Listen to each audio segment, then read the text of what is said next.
네, 우리 지난 시간부터 구원의 여러 가지 측면들을 바라보고 있는데 왜냐하면 구원이 중요하기 때문이죠. 그래서 8번에 걸쳐서 구원에 관한 다양한 측면들을 바라보려고 한다 이렇게 말씀을 드렸어요. 근데 이러한 공부가 어려운 공부는 아닙니다. 내용적으로 어려운 공부는 아니에요. 하지만 굉장히 중요한 공부입니다. 왜냐하면 결국 남는 것은 진리더라고요. 결국 신앙의 뼈대는 진리고요. 결국 뭐 신앙생활에 쭉 지나가 보면 남는 게 진리예요. 그래서 오늘 제가 우리 영어 예배에서 신앙생활하다가 미국인 커플인데 우리 교회 이제 미국으로 돌아갔다가 한국이 그리워서 여기서 5년간 같이 신앙생활했는데 한국이 그리워서 돌아왔어요. 와가지고 이제 방문을 했어요. 여러분도 얼굴 보면 아실 거예요. 근데 저하고 이제 그 같이 저녁을 먹었는데 근데 뭐 여러 가지 이유 때문에 왔겠죠. 근데 하는 말이 우리 교회가 대단한 게 아니고요. 하나님께서 여기서 하신 역사가 있더라고요. 그러니까 영어 예배에서 진리 가운데 모였던 했던 공부들, 그러니까 그런 교제들. 그러니까 미국에도 교제는 있는데 그 진리가 중심이 안 된 교제다 보니까 굉장히 허했다. 그런데 와가지고 이게 너무 그리웠다라고 하면서 이렇게 눈물을 글썽글썽거려요. 그래서 참 그걸 보고 제가 감사한 것은 이게 카비넌트 교회가 대단한 게 아니죠. 하나님께서 우리를 참 진리 가운데로 인도하시는구나. 그래서 참 감사하게 생각했습니다. 자, 이게 어려운 공부는 아니지만 상당히 중요한 공부라서 지난 시간에 거듭남을 살펴보았고 오늘은 회심에 대해서 살펴보고 앞으로 칭의, 양자됨 또는 성화, 성령 충만, 영화, 그리스도와의 연합 이래가지고 총 8번에 관해서 살펴볼 텐데 지난 시간에도 말씀을 드렸지만 우선 목적은 뭐예요?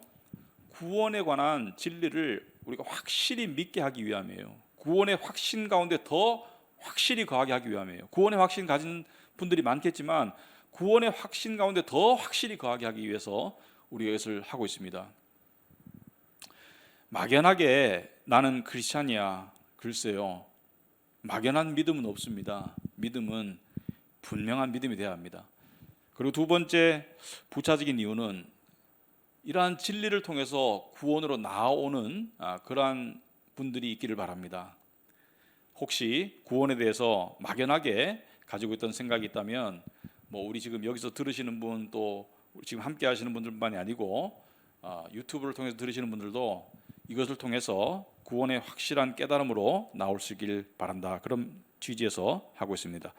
자, 지난 시간에 우리 거듭남에 대해서 이야기했었죠. 전적으로 하나님이 하시는 일이다. 그죠?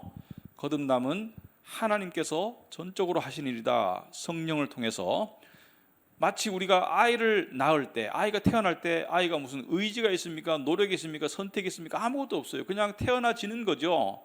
태어나는 줄도 몰랐어요. 근데 태어났는 거예요. 아이들은 마찬가지로 하나님께서 성령으로 말씀의 진리로 거듭나게 하신 거예요. 그죠? 그래서 크게 볼 때 하나님의 일방적인 역사가 있고 하나님의 전적인 역사가 있고 하나님의 역사를 인간이 순종하는 쌍방적인 역사가 있다고 그랬습니다.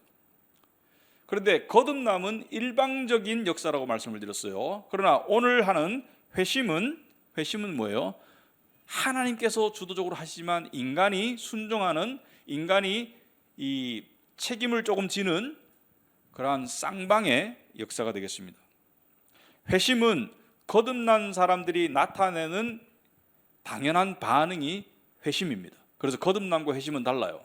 거듭남은 하나님께서 한 번에 하시는 일이고 하나님의 전적인 역사이고 신비로운 역사이지만 회심은 하나님께서 이끄시지만 인간이 따라가는, 인간이 순종하는, 그래서 거듭남은 모든 기독교인이 한 번에 동일한 그러한 거듭남의 은혜를 겪지만 회심은 사람마다 달라요. 회심은 사람마다 달라요. 자, 그래서 정말 어떤 사람이 거듭났는가 그걸 알 수 있는 방법이 여러 가지가 있겠지만 주변에서 봤을 때 회심의 모습이 보이지 않으면, 회심은 완벽을 말하는 게 아닙니다. 이따 설명하겠지만 회심의 모습이 없으면 그 거듭남은 진정성을 부여하기가 어렵다라고 생각합니다. 거듭난 사람은 회심의 모습이 따라오게 되어 있습니다. 물론 정도의 차이는 있겠지만, 그래서 회심의 증거가 없는 거듭남은 진정한 거듭남이 아니라고 할 수 있는 이유는, 태어난 존재는 그 태어난 존재로서의 어떤 모습을 보이죠. 원숭이로 태어난 원숭이는 원숭이의 소리를 내고, 사람으로 태어난 인간은 인간의 소리를 내고 또 인간의 문화를 따라가죠. 마찬가지로 하나님의 자녀로 거듭난 사람은 그 회심의 모습을 보인다는 거예요. 그래서 이 진정한 거듭남에는 회심의 열매가 있다, 이렇게 말씀을 드리고요. 그럼 회심이 뭐냐? 여러분, 회심이 뭡니까? 회심이 뭐예요? 회심이라는 것을 마음을 돌린다, 여러 가지로 표현하는데, 회심이라는 것은 복음의 구원에 대한 인간의 의지적인 반응입니다. 그러니까 구원의 은혜에 대한 인간의 의지적인 반응으로서 이것은 두 가지로 구성되어 있어요. 회심은 첫째는 죄를 향한 회개와 둘째는 그리스도를 향한 믿음으로 구성되어 있습니다. 회심은 죄를 향한 회개와 그리스도를 향한 믿음으로 구성이 되어 있다. 두 개가 같이 가는 거예요. 두 개 같이 가는 거예요. 그래서 죄에 대한 진정한 회개와 깨우침과 깨달음과 동시에 오직 그리스도만을 믿는 믿음이 회심이다. 자, 회심이란 말 자체는 돌이킨다는 뜻이죠. 돌이킨다는 뜻입니다. 그래서 이전의 생활 방식에서, 이전의 가치관에서 돌이킨다, 달라진다는 것이 회심이에요. 그래서 진정으로 거듭난 사람은 회심이 있어야 돼요. 그런데 어디로부터 돌이켜요? 죄로부터, 세상으로부터 돌이키는 것이 회개이고, 그리스도를 향한 돌이킴이 믿음이에요. 그러니까 세상으로부터 돌이키고 죄로부터 돌이키는 것이 회개라면, 전에 바라보던, 세상을 바라보던 내 눈을 그리스도께로 돌이키는 게 믿음입니다. 그래서 회개와 믿음은 같이 일어나는 거예요. 회개와 믿음이 회심의 증거입니다. 자, 믿음이 있는데 어떤 사람은 회개가 없어요. 예를 들어서 어떤 사람은 나는 예수 믿는다고 하면서 세상으로부터의 구별됨이 없어요. 물론 처음부터 또는 죽을 때까지 완벽할 수는 없습니다만은, 소위 말해서 성화의 그러한 삶이 없어요. 세상으로부터 돌이키고 육신으로부터 돌이키는 삶이 없이 그냥 믿는다고 그래요. 그 믿음은 무슨 믿음입니까? 열매가 없는 죽은 믿음이죠. 구원의 믿음이 아닌 믿음입니다. 자, 어떤 사람은 회개는 있는데, 소위 말해서 자기의 생활을 도덕적으로 깨끗하게 하고 경건케 하는 그러한 종교적인 모습은 있는데 예수 그리스도를 전적으로 믿는 구원의 믿음은 없다. 이건 뭐예요? 이거는 자기 의를 추구하는 종교가 되겠습니다. 그래서 회개와 믿음이 같이 공존하는 것이 진정한 회심이다. 그렇다면 이 구원의 믿음, 자, 회심과 이 회개와 믿음 중에서 믿음을 먼저 살펴보자면은, 회개와 믿음, 자, 회심이 두 개로 되어 있습니다. 회개와 믿음으로. 근데 믿음을 먼저 살펴보자면은, 구원에 이르는 진정한 믿음에는 세 가지 요소가 있습니다. 이게 다 연결되어 있어요. 회개와도 연결되어 있습니다. 첫째는 지식이 있어야 되죠, 그죠? 진리를 아는 지식이 있어야 돼요. 진리 없이 믿을 수 없습니다.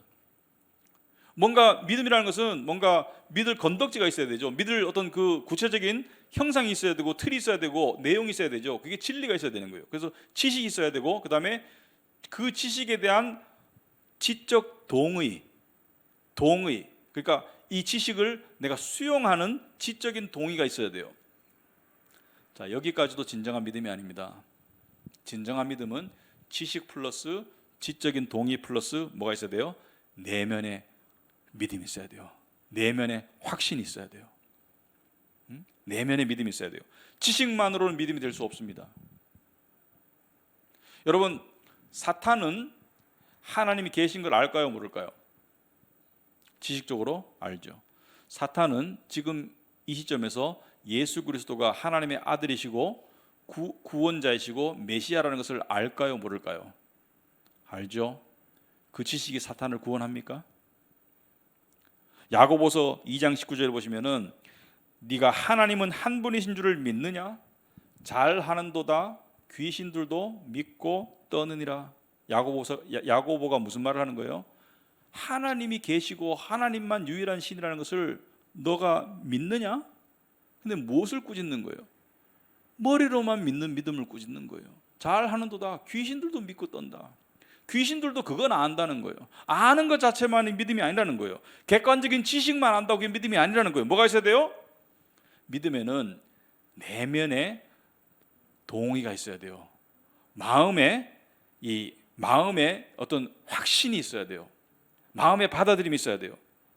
그래서 내적 확신이 없는 그냥 지적 동의 수준의 믿음은, 그것은 구원에 이르는 믿음이 아닙니다. 안타깝게도 오늘 많은 교인들이 지적 동의 수준의 믿음은 가지고 있어요. 소위 말해서 하도 들어서 뭐 복음이 뭔지 알아. 예수님의 십자가 이야기도 들었어요. 성경 말씀도 몇 구절 알아요. 그거가 구원의 믿음이냐? 야고보는 뭐라는 거예요? 하나님이 한 분인 줄 믿느냐? 마귀들도 안다. 그거는 무슨 말입니까? 내적 확신이 있느냐? 그리고 그것이 믿음의 열매로 나타나고 있는가를 물어보는 거예요. 그래서 이러한 내용을 로마서 10장 9절에서 이렇게 설명하고 있죠. 사도 바울이 네가 만일 내 입으로 예수를 주로 시인하며, 입으로 시인하며 또 하나님께서 그를 죽은 자 가운데서 살리신 것을 내 마음에 믿으면 구원을 받으리라. 입으로 고백해도 믿음이 아닐 수 있어요. 뭐예요? 마음으로 믿어야 돼요. 여러분, 믿는 사람은 그 차이를 알 겁니다. 단지 그냥 입으로 예수 믿습니다, 또는 뭐 예수님이 나의 죄를 위해서 돌아가셨습니다, 이걸 입으로 고백하는 것과 마음으로 믿는 것과의 합치된 것과 입으로만 고백하는 것과의 차이를 분명히 아실 거예요. 입으로 고백할 수 있는 사람 많습니다. 하지만 로마서 10장 10절에 보시면 사람이 마음으로 믿어 의에 이르고 입으로 시인하여 구원에 이르느니라. 마음으로 믿어야지 진정한 믿음이 되는 거예요. 여러분, 이것은 믿는 사람들도 마찬가지죠.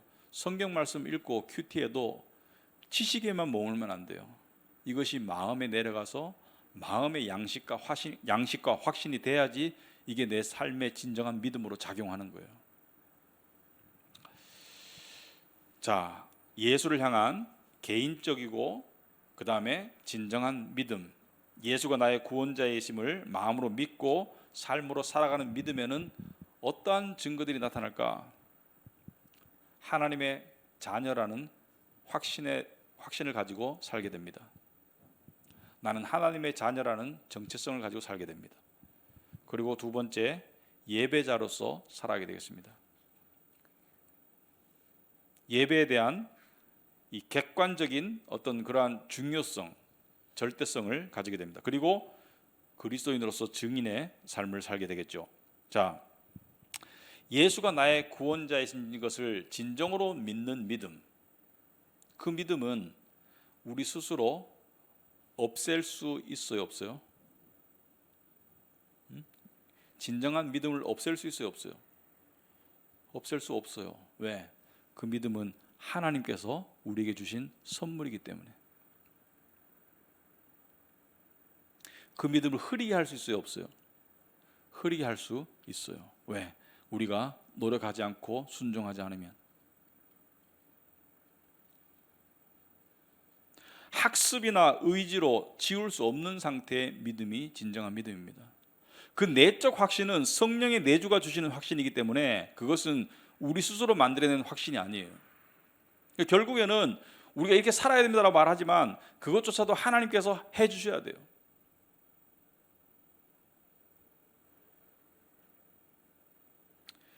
따라서 이러한 믿음을 가진 사람은 점점 더 어떤 현상이 나타나는가? 어떤 현상이 나타나요? 하나님 중심의 삶으로 나가게 되겠습니다. 하나님이 중심되는 삶으로 나가게 되겠습니다. 주님을 향한 이 제자로서의 삶으로 나가게 되겠습니다. 그래서 주님을 진정으로 믿는 믿음에는 주님과의 동행함이 있어요. 이것이 희박할 수 있고 이것이 뚜렷할 수 있고 차이는 있겠지만 주님과의 동행함이 있고요. 그리고 이 길로 쭉 나가면 어떤 믿음으로 자라느냐? 이 믿음으로 자랍니다. 간단해요. 나는 주님을 알고 주님이 나를 아신다. 이 믿음으로 자라게 돼요. 나는 주님을 알고 주님이 나를 아신다. 여러분 이 세상에서 어떠한 일이 닥쳐도, 아니면 여러분이 죽음의 순간이 왔을 때, 아니면 절박한 순간이 왔을 때, 전쟁이 나거나 뭐 어떤 일이 닥쳐가지고 이제 마지막 구할 때 아무것도 필요 없습니다. 아무것도 필요 없고 나는 주님을 알고 주님이 나를 아신다. 이것만 알면 돼요. 그냥 어린아이와 같은 믿음만 있으면 돼. 아버지는 나를 아시고 나는 아버지를 안다. 이것만 있으면 돼요. 그것만 가지면 다 해결돼요.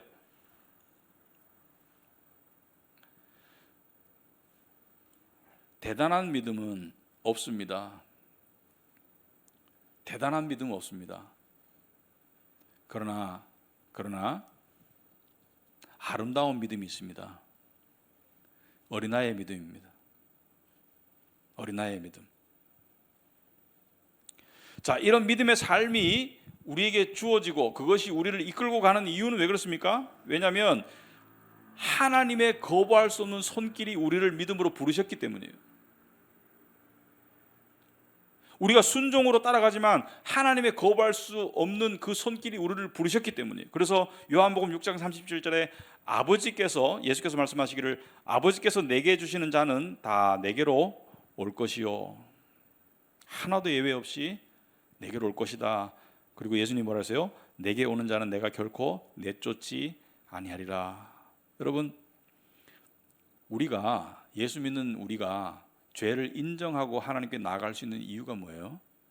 아무리 우리가 죄가 주홍빛 같을지라도 하나님께서 우리를 내쫓지 않는 것을, 주님께서 우리를 내쫓지 않을 것을 성경이 말씀하기 때문이에요.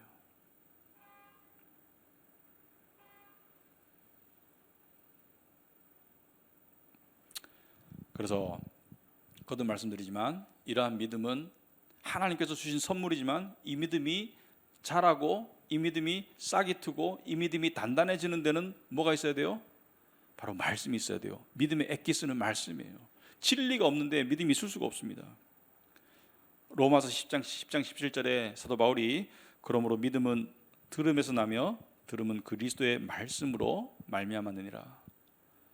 여러분이 자꾸 들으시는 가운데 믿음이 자라는 거예요. 목사는 저도 성도지만 교인들의 믿음이 자라기를 굉장히 바라겠죠. 참 안타깝게도 다 자라는 건 아니더라고요. 근데 믿음이 자라지 않으면 세상에 치이더라고요. 믿음이 자라는 사람들이 세상을 극복하고 이기더라고요. 근데 믿음 어디서 나와요? 말씀에서 나오는 거예요. 진리에서. 그러니까 우리가 설교도 중요하고 하지만 이 바른 신학 강의도 하고 하는 이유가 이런 진리가 중요한 거예요. 결국에는 마지막 가가지고 다 소용없어요. 예수 믿는 믿음만이 강하면 돼요. 근데 모르는데 어떻게 믿을 수 있어요? 믿을 수가 없죠. 여러분, 이런 사람이 있습니다. 냉담한 것도 문제지만 성경에 관한 지식은 거의 없으면서 혹은 또 잘못 알고 있으면서 굉장히 소위 말해서 인간적으로 봤을 때 신앙에 불탄 사람이 있어요. 신앙에 불탄. 막 찬양도 크게 하고 막 통성 방언 기도도 하고 막. 근데 봐서 믿음이 되게 좋을 것 같은데 성경에 관한 지식이 없어요. 지식이 별로 없어요. 여러분, 저는 이렇게 생각합니다. 자기 최면적인 믿음이라고 생각합니다. 북한 사람들은요, 자기들이 김정은이를 정말로, 또 김일성이 김정은이 또 이 정말로 자기들이 이 신봉한다고 생각하는 사람이 많대요. 신격화해서. 이게 잘 안 없어진대요.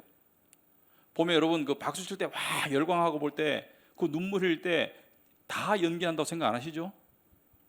그 중에 일부는 어쩔 수 없이 연기하겠지만 제가 봤을 때는 상당수가 막 눈물을 진짜 흘려요. 막 보면은 막 뭐 수령동지 나오시다 그러고 막 박수 치면서 막 펄펄 뛰고 눈물 흘리잖아요, 그죠? 눈물 흘려요. 그 열성을 두고 우리가 객관적으로 외부인이 봤을 때 정말 아름다운 모습이다 이렇게 보여집니까? 광신적이고 최면적인 그런 모습으로 보여지잖아요. 하나님을 향해서도 그런 믿음을 가질 수가 있어요.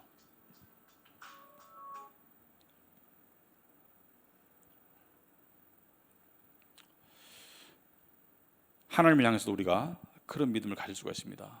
광신적인 믿음. 내용이 없는 믿음은 마치 들에 번지는 불과 같아요. 들에 그냥 방향이 없이 다 태워. 근데 파괴적이야. 뜨겁긴 뜨거운데 지나고 나면 아무것도 건설적인 게 없어요. 물론 우리가 마음이 뜨거워야 되죠. 뜨겁게 주님을 사랑해야 되죠. 그러나 진리를 바탕으로 해야 되겠죠. 반대로 지식은 있는데 냉랭해. 지식은 많이 주셨는데 냉랭해. 그것도 문제죠. 그때 그 지식은 뭘까요? 머릿속의 지식이지 내적인 확신이 아닌 거예요.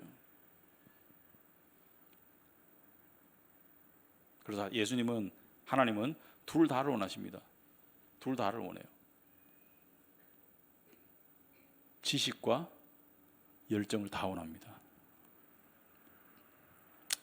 그래서 예수님께서는 생명으로 인도하는 길은 반드시 진리와 함께 가는 거라고 말씀하셨어요. 예수께서 요한복음 14장 6절에 예수께서 이르시되 내가 곧 길이요 진리요 생명이니 이렇게 말하고 있습니다. 내가 곧 길이요 진리요 생명이니 나로 말미암지 않고는 아버지께로 올 자가 없다. 진리가 생명과 함께 하는 거예요. 하나님께 가는 길을 가려면 진리가 있어야 되는 거예요. 그래서 길이요 진리요 생명이니 진리를 통하지 않고는 생명의 길로 갈 수가 없는 거예요. 그래서 진리가 없는 열정은 생명의 길로 가는 열정이 아니에요. 아무리 열심을 내어도.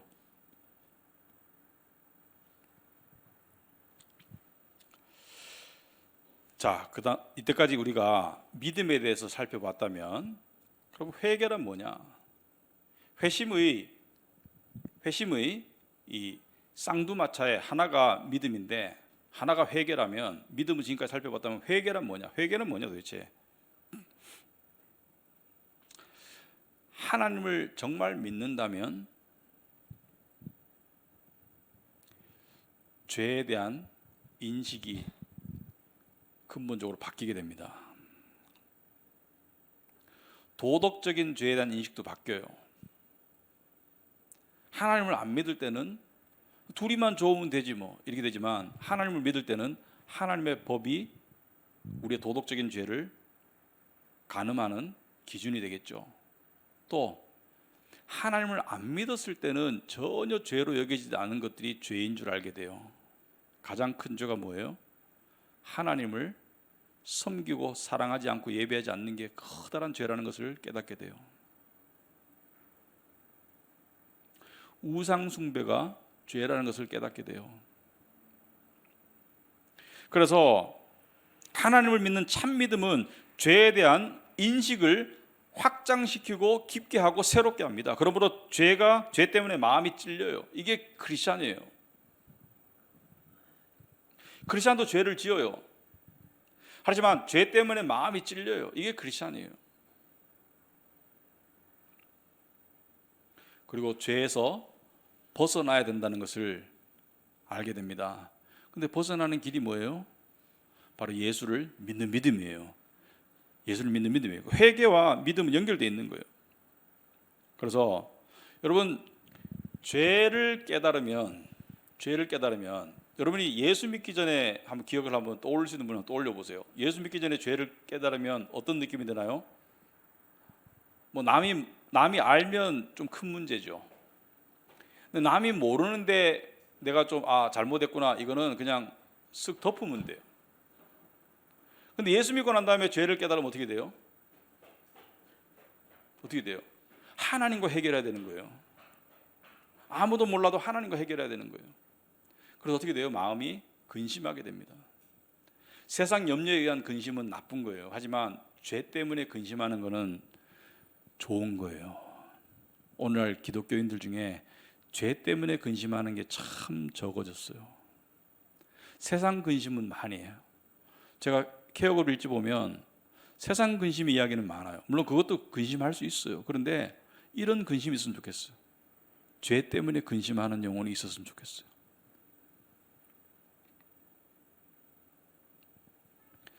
고린도후서 7장의 사도 바울이 내가 지금 기뻐함은 너희로 근심하게 한 까닭이 아니요 도리어 너희가 근심함으로 회개함에 이른 까닭이라. 진정한 회개는 마음의 근심과 아픔으로 그 과정이 진행됩니다. 그래서 마음이 근심이 될 때, 마음이 아플 때 어떤 근심과 아픔은, 세상의 근심과 염려는 이것도 또 죄예요. 세상의 근심과 염려는 이거는 불신앙이에요. 그래서 세상의 근심과 염려는 멀리해야 되겠지만 때로는 성령께서 우리를 근심케 하실 때 그것은 달게 받아야 돼요. 근심해야 돼요. 아픔이 있어야 돼요. 스스로에게 물어봐야 됩니다. 내가 내 마음이 왜 불편하지? 그 이유가 뭐지? 하나님과 충만한 교제를 안 하니까 마음이 불편하고 근심이 된다? 근심을 좀 더 해야 돼요. 깨달을 때까지.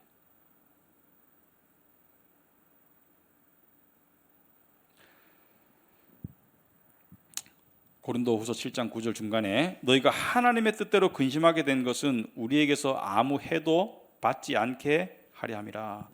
하나님의 뜻대로 하는 근심은 후회할 것이 없는 구원에 이르게 하는 회개를 이루는 것이다. 세상 근심은 사망을 이루는 것이니라. 세상 근심은 사망을 이루지만 하나님의 뜻대로 하는 근심은 후회할 것이 없는 구원에 이르게 한다. 그럼 무슨 근심을 더 많이 해야 되겠습니까? 저와 여러분이 이런 말씀 읽으면 좀 부끄럽죠. 왜냐하면 세상 근심이 더 많죠. 근데 나는 정말 하나님 앞에서 내가 근심해야 될, 회개해야 될 일 때문에 내가 근심하고 있는가? 내 안에 그런 근심이 있는가?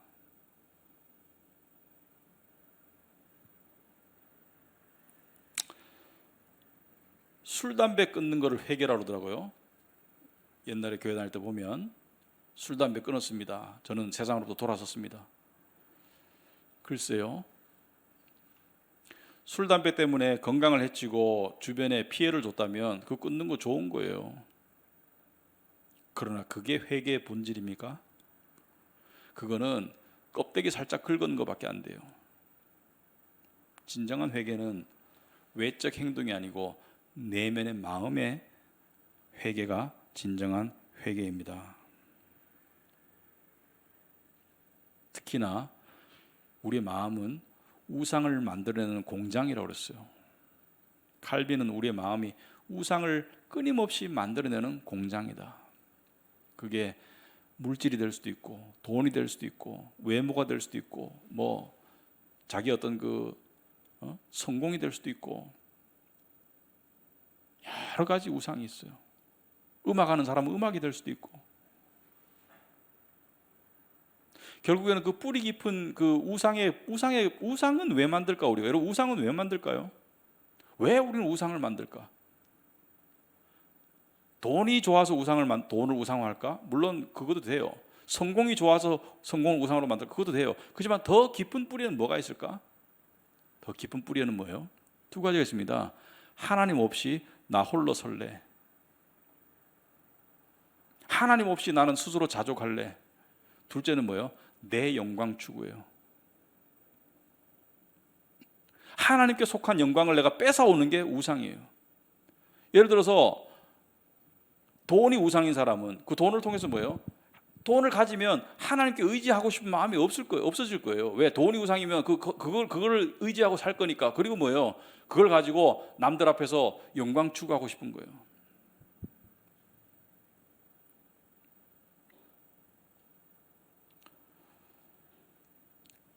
우리의 죄는, 내면의 죄는 저는 양파 껍질이라고 생각합니다. 까도 또 있는 양파 껍질 것 같아요. 그런데 양파 껍질을 까면 뭐가 나와요? 마늘 까면 뭐가 나와요? 눈물이 나오죠. 눈물 없이는 깔 수 없는 게 우리 내면의 양파예요. 눈물 없이는 깔 수 없는 게 우리 내면의 마늘이에요. 웃으면서는 안 까지더라고요. 가볍게 깔 수 없더라고요. 눈물 흘릴 만큼 까지는 게 그게 우리 내면의 우상의 껍질들이에요. 그런 근심은 하나님이 기뻐하시고 후회할 것이 없고 회개에 이르는 근심인 거예요. 오늘 저녁에 저도 마찬가지고 여러분도 마찬가지고 집에 가서 자기 전에 나는 어떤 종류의 근심을 주로 하나, 실제로 적든지 마음에 적어보든지 한번 적어보시기 바랍니다. 이 중에서 하나님이 기뻐하실 근심은 뭘까? 아니면은 사망에 이르는 세상의 근심은 어떤 것들이 있나? 자식 때문에 근심하는 부모들이 있어요. 저도 자식 때문에 근심할 때가 있어요. 근데 그 근심이 하나님이 보시기에 그것이 정말 회개의 은혜를 이루는 그런 근심이냐? 아니면 그냥 이 부모로서 그 육신의 마음으로 그냥 자연스럽게 나오는 근심이냐? 그것도 꼭 나무랄 수는 없겠죠. 그렇지만 자식의 영적인 상태를 놓고 근심하는 것이 그 진짜 근심입니다. 내 자식이 구원받아야 되는데,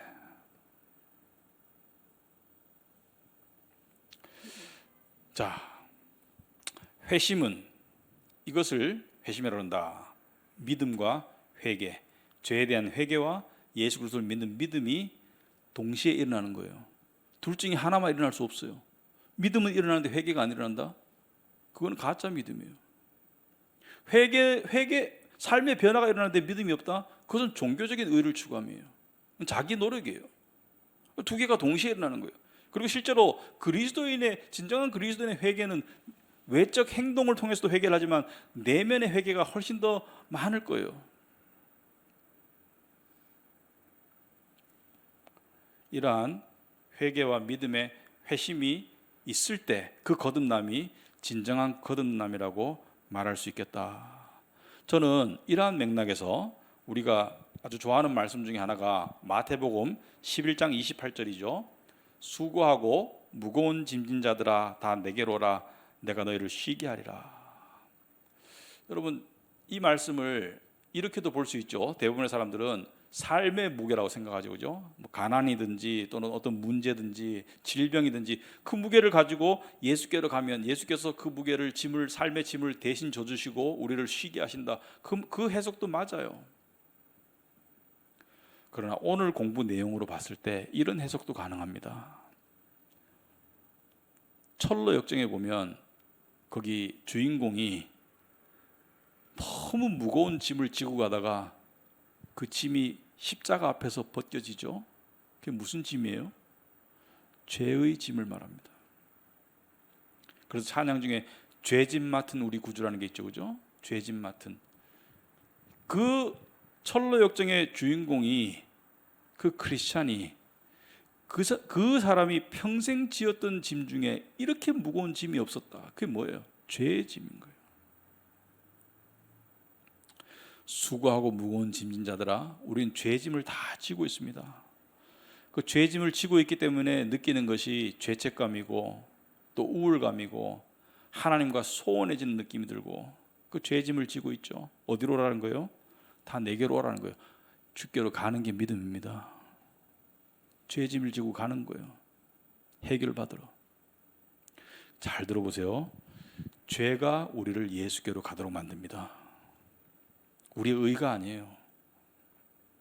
우리의 의는 예수와 함께한 것에서 나오는 그러한 향기지만 죄가 우리를 예수께로 데려가는 거예요. 그런데 많은 크리스천들이 거꾸로 하더라고요. 자기의 죄를 느끼고 하나님께로 안 가요. 주님께로 안 가요. 왜? 이 죄 때문에 부끄러워서 못 가겠다. 이 죄 때문에 하나님 나를 싫어하시면, 주님이 나를 싫어하시면 어떨까 못 가겠다. 그 짐을 계속 지고 안 가겠다는 거예요. 죄 짐을 해결할 수 있는 인간이 있어요, 없어요? 없어요. 그럼 그 짐을 지고 어디로 가야 되는 거예요? 죄짐 맡은 우리 구주께 가야 되는 것이죠.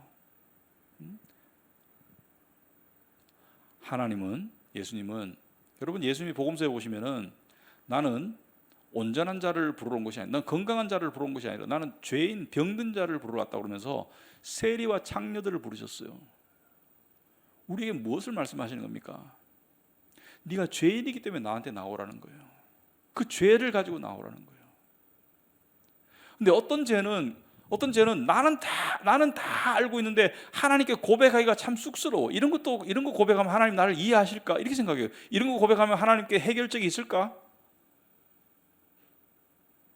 이거 고백해봤자 뭐해? 또 넘어질 건데 이렇게 하면서 안 가요.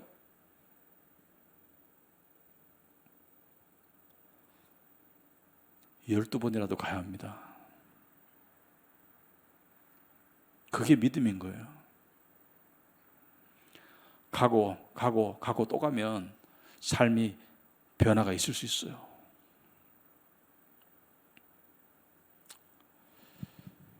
회심을 주장한다 해가지고 우리가 행함의 구원을 주장하는 것은 아니죠. 구원은 오직 하나님의 은혜죠. 믿음으로 주어지는 하나님의 선물이죠. 하지만 진정한 구원, 진정한 거듭남에는 회심의 열매가 있다.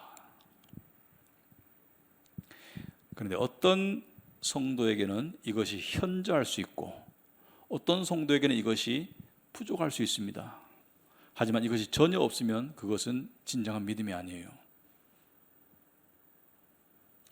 그래서 우리는 신앙생활에 있어서 거듭남은 우리가 뭐 할 수 있는 아무것도 없습니다. 거듭났기 때문에 회심, 회개와 믿음의 두 가지 열매를 맺어야 되겠습니다. 이 두 가지 열매가 맺힐 때 우리의 삶에 진정한 변화가 있다고 생각합니다. 여러분, 기독교인의 변화는 웃음과 즐거움으로 되는 게 아니더라고요. 기독교인의 변화는 눈물과 아픔으로 되는 거예요. 그래서 진정한 복음의 메시지는 이 두 가지 요소가 함께 있어야 됩니다. 무슨 말이냐? 막 죄에 대한 것만 막 전해요. 회개하라. 낙심하죠. 예수 그리스도를 향한 믿음만 전해요. 믿고 구원받으라. 방임주의에 빠질 수가 있죠. 절름발이 복음이죠. 진정한 복음 뭐예요? 죄와 그리스도, 회개와 믿음 함께 전해야 됩니다.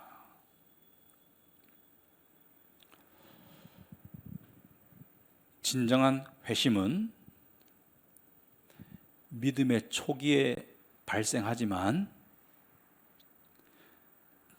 진정한 회심은 평생을 통해서 지속되는 겁니다.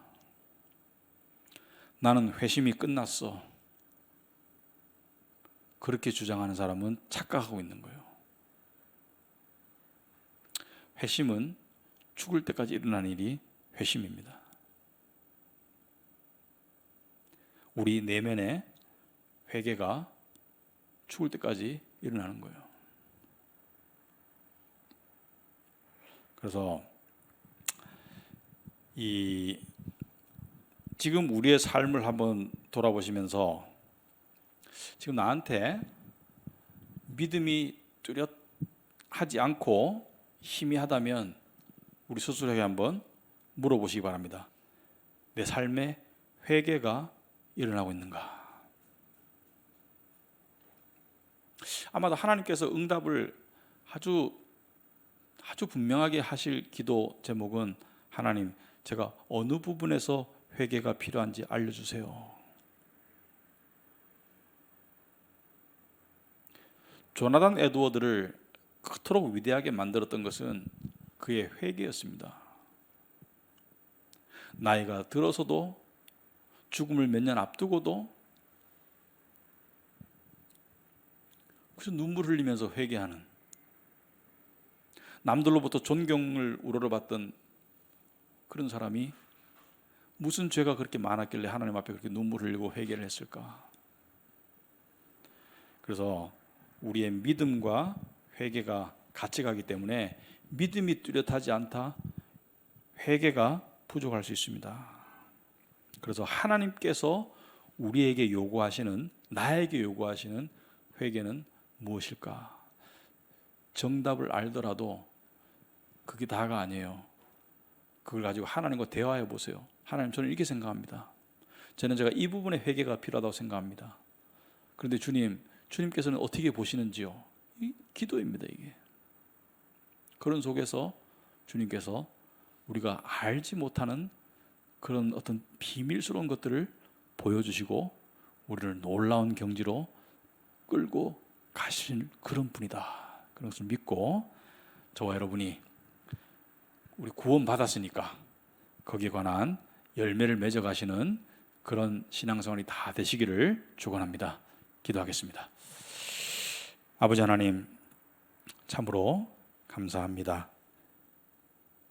죄 가운데 죽었던 저희들을 당신의 아들의 십자가의 보혈의 은혜로서 용서하시고 또 하나님의 자녀로 성령을 통해서 말씀을 통해서 거듭나게 하셨습니다. 그럼에도 불구하고 저희 안에는 회개와 믿음, 회심의 증거들이 많이 부족합니다. 아버지 하나님, 용서하여 주시옵소서. 특별히 우리 안에 있는 근심들의 종류가 하나님 아버지 후회할 것이 없는 회개를 이루는 근심보다 사망에 이르는 세상 근심이 현저히 많음을 고백합니다. 아버지여, 이 부분을 회개할 수 있도록 도와주시옵소서. 저희들이 죄인을 부르시는 주님, 그 주님께 죄짐을 가지고 나아갈 수 있도록 하옵시고, 하나님 아버지, 우리가 죄 때문에 수치를 느낄 때, 죄 때문에 우울감을 느낄 때, 죄 때문에 하나님으로부터 도망가고 싶을 때, 그때 믿음으로 하나님께 나아갈 수 있도록 주님 도와주시옵소서. 우리 주 예수 그리스도께로 나아갈 수 있도록 도와주시옵시고, 그분의 인자하신 손길이, 그분의 따스한 음성이, 그분의 자유로운 눈빛이 우리를 긍휼히 바라보신다는 것을 기억하도록 하옵소서. 아버지여, 저희들이 진정한 믿음으로 나아갈 수 있도록 주님 도와주시옵소서. 예수님 이름으로 기도합나이다. 아멘. 마치도록 하겠습니다.